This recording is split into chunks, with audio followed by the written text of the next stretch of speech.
তো আপনাদের দেখানোর সুবিধার্থে আমি একটা বড় ম্যাচ খেলবো, লাইভ পুরো আপনাদের দেখাই দেবো। এইটা ম্যাচ ছিল 3টায়, তো এখন 3:35 বাজছে, তো সেক্ষেত্রে আমরা এটা খেলতে পারবো না। এখানে একটা ম্যাচই আছে এখানে, এই ম্যাচটা আমরা এখানে জয়েন করি। ম্যাচটাতে জয়েন করার জন্য আমাদের হচ্ছে মাত্র টাকা অ্যাড মানি করতে হবে। তো আমরা হচ্ছে ফার্স্টে টাকা অ্যাড মানি করে নিব। এখান থেকে আমরা হচ্ছে এই যে ওয়ালেট অপশন পাচ্ছি, ওয়ালেট অপশনে চাপ দেব।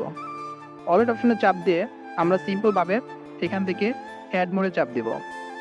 অ্যাড মোডে চাপ দিয়ে এখান থেকে আপনারা অটোমেটিক টাকা অ্যাড করতে পারবেন বিকাশ, নগদ, রকেটের মাধ্যমে। আমরা সিম্পলভাবে এখানে বিকাশের মাধ্যমে টাকা অ্যাড করব। তো আমাদের এখানে একটা বিকাশ অ্যাকাউন্ট নাম্বার দেখতে পাচ্ছি, বিকাশ অ্যাকাউন্ট নাম্বারটি আমরা কপি করে নিচ্ছি। এখানে টাচ করলে সিম্পলভাবে কপি হয়ে যাবে। কপি করে নিলাম এবং আমরা আমাদের বিকাশ অ্যাপ্লিকেশনটি ওপেন করে নেব। আমরা আমাদের বিকাশ অ্যাকাউন্টে প্রবেশ করেছি। এখান থেকে আমাদের সেন্ড মানি করতে হবে। এখানে সেন্ড মানিতে চাপ দিয়ে দেবেন সিম্পলভাবে। বিকাশে এসে সেন্ড মানিতে চাপ দিয়ে আপনারা এখান থেকে প্রিয় নাম্বার করে নেবেন। আমি ইতিমধ্যে এই নাম্বারটা প্রিয় করে নিয়েছি। মানে প্রিয় নাম্বার করলে আপনাদের সেন্ড মানি করতে গেলে কোনো চার্জ কাটবে না। যেমন হচ্ছে দেখেন, এই নাম্বারটা আমি প্রিয় করছি। প্রিয় কীভাবে করে সেটা আপনারা এখান থেকে সেন্ড মানিতে চাপ দিবেন, এখানে প্রিয় নাম্বারে চাপ দিবেন, তারপরে প্লাস আইকন থাকবে, এখানে দিয়ে আপনার প্রিয় নাম্বার করে নেবেন।